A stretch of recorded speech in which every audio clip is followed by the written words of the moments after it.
Hello and welcome, fellow bookworms and film fans. Welcome to this week's episode of The Content Narrative. We are looking at Castle in the Air by Diana Wynne Jones. Now, this is another Folio Society book because, if you can, I definitely recommend you would. And it is, it's just a beautiful, beautiful book. I mean, the illustrations, the cover. So it's the second in the Howl's Moving Castle trilogy. And my lovely husband got me this for our anniversary, and I honestly rushed through it. I absolutely adored it.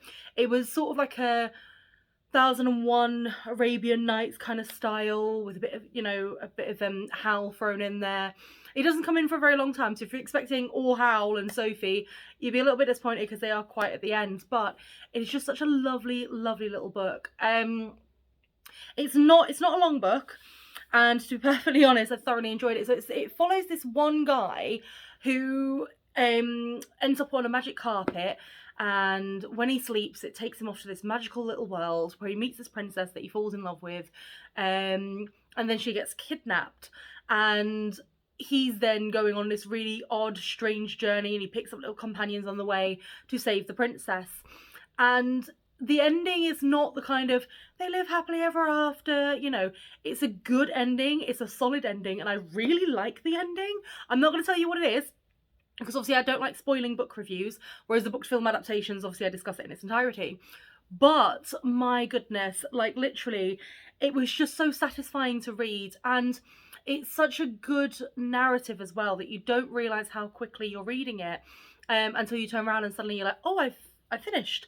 This did take me a couple of days. It wasn't a one day sitting, which some books are. But I mean, just go to the illustrations. It's just such a nice, heartfelt, original kind of look on it, and I like how it's part of the. Obviously, as said, the Howl's Moving Castle trilogy, and I will be getting the third one.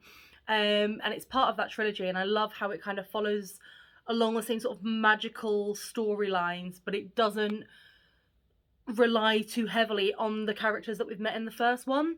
And it's kind of its own story, but bringing in the characters from the first book to kind of tie things together, which is quite nice.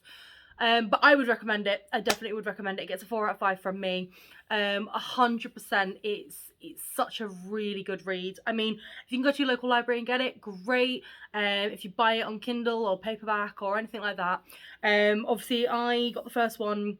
My dad bought me the first one in Folio Society. My husband's bought me the second one in Folio Society. So I guess it's up to me to buy the third one in Folio Society.